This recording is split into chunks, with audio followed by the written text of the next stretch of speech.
dispepsia funcional é um quadro que se caracteriza por desconforto ou dor abdominal na região do epigástrio, sem que existam correspondentes alterações morfológicas. São alterações de função do esôfago e do estômago, sobretudo alterações motoras. A dispepsia funcional se caracteriza por manifestações do tipo dor, desconforto, empachamento, eructação, enfim. Dispepsia vem do grego dispépticos, que quer dizer má digestão. É alguma coisa que se concentra aqui que o paciente muitas vezes não consegue caracterizar bem. A dispepsia tem sido foco de estudos intensos nos últimos anos, dada sua alta prevalência na população. A dispepsia funcional faz parte do quadro das doenças funcionais, que são essas enfermidades ou esses distúrbios onde existe uma manifestação clínica que não se corresponde a uma alteração morfológica.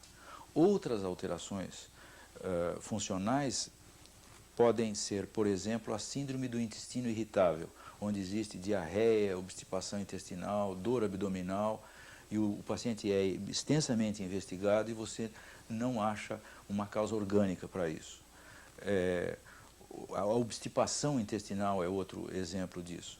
No caso específico da dispepsia funcional, é altamente incomodativo para o paciente. Então, a qualidade de vida do paciente fica prejudicada. Dentre os pacientes que procuram o gastroenterologista, é grande a incidência de doença funcional, com destaque para a dispepsia funcional. Veja o resultado de um estudo com 2.000 casos. 43,8% dos pacientes que procuraram o gastroenterologista tiveram um diagnóstico de doença funcional. 16,9% gastroduodenopatia, 6,6% enterocolopatia, 1,5% hepatopatia, 0,8% pancreatopatia e 30,5% dos casos com outros diagnósticos, não gastroenterológicos. Estabelecer o diagnóstico da dispepsia funcional é de fundamental importância. Primeiro, porque o paciente precisa ser tratado. Segundo, porque é preciso estabelecer o diagnóstico diferencial. O diagnóstico de dispepsia funcional é um diagnóstico de exclusão. Você tem que excluir o quê? Úlcera péptica, eventualmente neoplasia.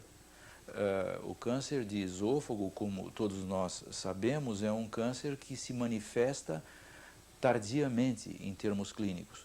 E, portanto, o diagnóstico se impõe como diagnóstico diferencial. Porque o diagnóstico diferencial é que vai nos permitir excluir um lote de enfermidades, caracterizar a doença funcional e, a partir daí, estabelecer o tratamento. Em função da complexidade dos distúrbios funcionais do aparelho digestivo, alguns critérios foram definidos por especialistas da área. No estabelecimento diagnóstico da dispepsia funcional, é importante que se tenha, a anamnese é muito importante, e é importante que se tenha em vista o tempo de duração da queixa. Se fez uma reunião em Roma, aliás mais de uma, são os chamados critérios de Roma, que são os critérios que definem a doença funcional e a dispepsia dentro de critérios e parâmetros mais rígidos, porque senão a enfermidade ou essa disfunção pode gerar a impressão que é uma coisa um pouco vaga, quando não é bem assim. Por exemplo, os critérios de Roma determinam que a dispepsia funcional é diagnosticada quando existem as queixas de empachamento, de distensão, dor, etc. Não existe alteração do hábito intestinal e essas queixas devem ter ocorrido por um prazo não inferior a 12 semanas, que não são necessariamente consecutivas, mas o indivíduo tem 12 semanas de queixa. Com essa queixa, a principal suspeita que se levanta é de dispepsia funcional, que daí nós vamos excluir as causas orgânicas e caracterizar esse tipo de enfermidade. Vale também vermos a classificação da dispepsia funcional em grupos, de acordo com os critérios de Roma II, a começar pela dispepsia tipo úlcera. O primeiro grupo é chamado grupo tipo úlcera. Então, é uma dispepsia que simula muito a úlcera. Houve até quem dissesse assim que o paciente tinha uma dispepsia, é a síndrome do ulceroso sem úlcera, porque ele tem dor que algumas vezes melhora com a alimentação e sugere um quadro orgânico, quando na realidade é uma dispepsia funcional tipo úlcera. Agora vamos ver a dispepsia tipo dismotilidade, também chamada síndrome hipoestênica. O outro tipo de dispepsia, que é extremamente frequente, chama-se tipo dismotilidade. Então, é, sobretudo, alterações motoras do esôfago. Quer dizer, o esôfago se contrai, o indivíduo então tem dor, algumas vezes retroesternal, outras vezes a dor é epigástrica, o sujeito tem esvaziamento gástrico retardado. Veja, na dispepsia funcional, de 30% a 60% dos pacientes têm esvaziamento gástrico retardado. O que resulta disso? Resulta desconforto, distensão, a sensação de empachamento. O sujeito come e o paciente refere que horas depois ele sente o gosto da comida, o odor da comida. Os critérios de Roma ainda classificam a dispepsia tipo não específica. E o terceiro grupo é o chamado tipo não específico, quando o indivíduo tem um pouco de alteração motora, um pouco de tipo úlcera, e ele próprio não caracteriza muito bem a sintomatologia.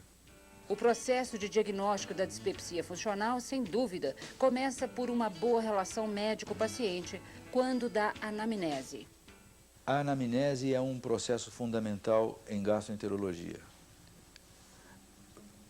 por causa da elevada incidência de enfermidade funcional. E a anamnese, no caso, por exemplo, da dispepsia funcional, ela vai ajudar muito, porque através da anamnese você pode perceber e sentir, sobretudo, o grau de ansiedade e de estresse do paciente. A doença funcional tem muito a ver com essa sensibilidade e com esse estresse. É uma doença, eu estou chamando de doença, melhor seria dizer, é um distúrbio que tem muito a ver com estresse e, portanto, isso se caracteriza já muitas vezes na anamnese. Vale vermos um pouco mais de detalhes sobre a relação entre doença funcional e estresse. É interessante que nós, médicos, estejamos atentos a essa relação íntima entre a doença funcional, não só a dispepsia, mas a doença funcional e o estresse. É notório que em situações de muito estresse aumentam as queixas digestivas. Em épocas de recessão econômica, em épocas de crises sociais, financeiras, desempregos, o paciente usa, do ponto de vista emocional, uma linguagem dos órgãos. E como o tubo digestivo é um tubo motor, ele se presta à contração e ele se presta à distensão. Ou seja, a linguagem dos órgãos muitas vezes se traduz muito bem no tubo digestivo, que é esse tubo motor que nós estamos nos referindo. Na doença funcional, averiguar sempre fatores como estresse, tensão, ansiedade e depressão. Após a anamnese, o exame físico é o próximo passo. O exame físico é importante, não que ele vá contribuir positivamente para o diagnóstico, mas o exame físico é excludente. Quer dizer, através do exame físico você pode eventualmente excluir uma hepatopatia por uma hepatomegalia, uma sensibilidade visceral aumentada em alguma parte, a palpação de um órgão, mas não se espera muito do exame físico na doença funcional. O que se espera, isto sim, são de exames que vão auxiliar no diagnóstico. Afora os exames gerais, vamos dizer assim, o protoparasitológico, um hemograma que pode ajudar no diagnóstico de uma anemia, exames gerais, um exame de urina se for necessário, exames que o bom senso e o senso clínico determina naquele momento. O exame inicial dirigido a esse tipo de enfermidade é a endoscopia digestiva alta. Vamos então a algumas observações sobre a utilização da endoscopia digestiva alta na investigação da dispepsia funcional. Não existe uma característica endoscópica da dispepsia. Como eu já mencionei, a dispepsia é um diagnóstico de exclusão e, portanto, o que você vai ver na endoscopia é a endoscopia normal. Em primeiro lugar, a doença do refluxo, convém lembrar que a sensibilidade do exame endoscópico na doença do refluxo está ao redor de 50%. Varia de autor para autor, na nossa experiência do nosso grupo, no Hospital das Clínicas, está ao redor de 50%. Isso quer dizer o quê? Que em 50% das vezes o indivíduo tem doença do refluxo, tem a manifestação clínica e o exame endoscópico é normal. Para o diagnóstico específico que nós estamos buscando, que é o diagnóstico da dispepsia funcional, o objetivo da endoscopia é excluir a doença funcional, quando isso for possível, excluir úlcera péptica, gastrites, sobretudo as erosivas mais intensas, e, obviamente, a neoplasia de esôfago e de estômago. Outro exame que pode ser utilizado é a ultrassonografia abdominal, que visa afastar causas biliares, inflamatórias e tumorais. Tratando-se da fisiopatologia das doenças funcionais, no caso específico da dispepsia funcional, salientam-se as alterações motoras do tubo digestivo. As alterações motoras principais são, em primeiro lugar, as ondas terciárias. O esôfago começa a vibrar como se fosse uma fibrilação ventricular. Não necessariamente isso dá sintoma, mas às vezes isso dá sintoma e o paciente refere desconforto. Outra possibilidade é a hipotensão ou hipertensão do esfíncter inferior do esôfago. Quer dizer, o esfíncter inferior do esôfago, que tem uma tensão que está até 20 milímetros de mercúrio, em alguns casos de dispepsia, essa pressão vai até 40, 50, e o paciente refere alguma coisa aqui. Por outro lado, o esfíncter inferior do esôfago pode ser hipotenso, e nesse caso, ou existe doença do refluxo, que não é o nosso caso, mas faz parte do diagnóstico diferencial, ou o paciente refere também uma sensação desagradável aqui. Nós temos ainda o anel de Chatsky, que é uma compressão forte do esôfago distal, que dá uma sensação de aperto. O esôfago em quebra-nozes, que é precisamente uma condição de contração, de ondas de amplitude muito grande, quer dizer, a amplitude da deglutição chega a 100 milímetros de mercúrio. O espasmo esofágico difuso, que é o que nós estamos vendo nessa radiografia, onde o esôfago se contrai em bloco e a sensação é algumas vezes de dor, é uma chamada dor torácica não cardíaca. O sujeito tem uma dor intensa e o diagnóstico diferencial aqui é importante que seja feito com coronariopatia. E, finalmente, o que já foi mencionado, o esvaziamento gástrico retardado. Vale reforçar como alerta a relação quadro orgânico, quadro funcional.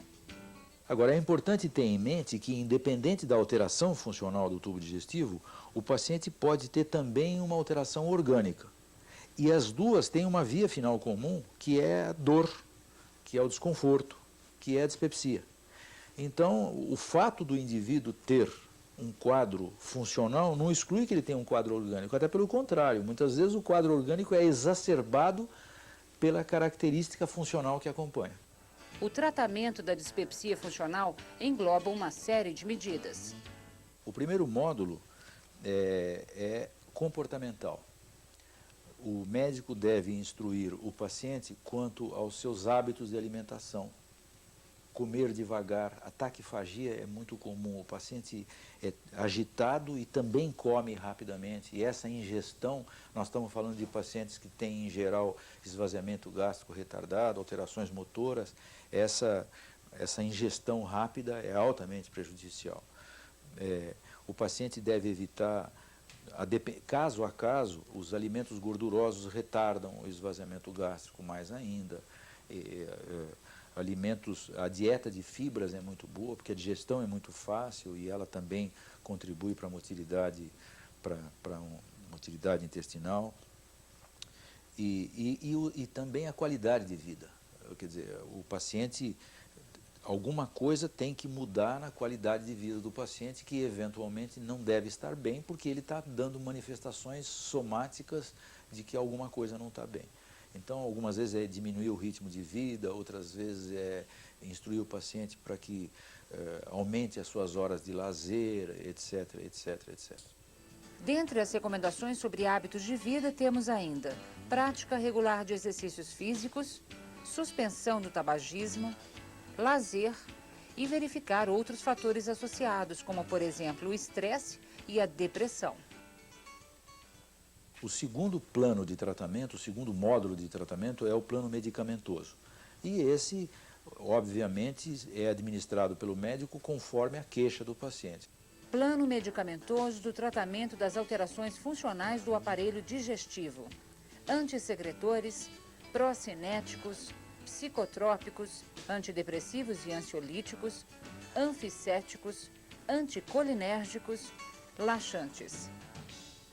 E tendo em vista os dois planos, existe uma abordagem que é muito importante e que nós costumamos chamar de ação transcendente.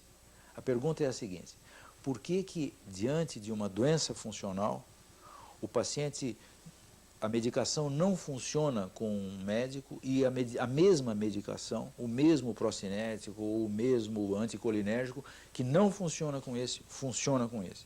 É alguma coisa que não está inerente à ação farmacológica, mas está inerente ao ato médico em si. E, portanto, a relação médico-paciente é transcendental nesses casos. O diagnóstico adequado e precoce da dispepsia funcional é fundamental para a instalação das abordagens de tratamento e melhora dos sintomas e, consequentemente, da qualidade de vida dos pacientes.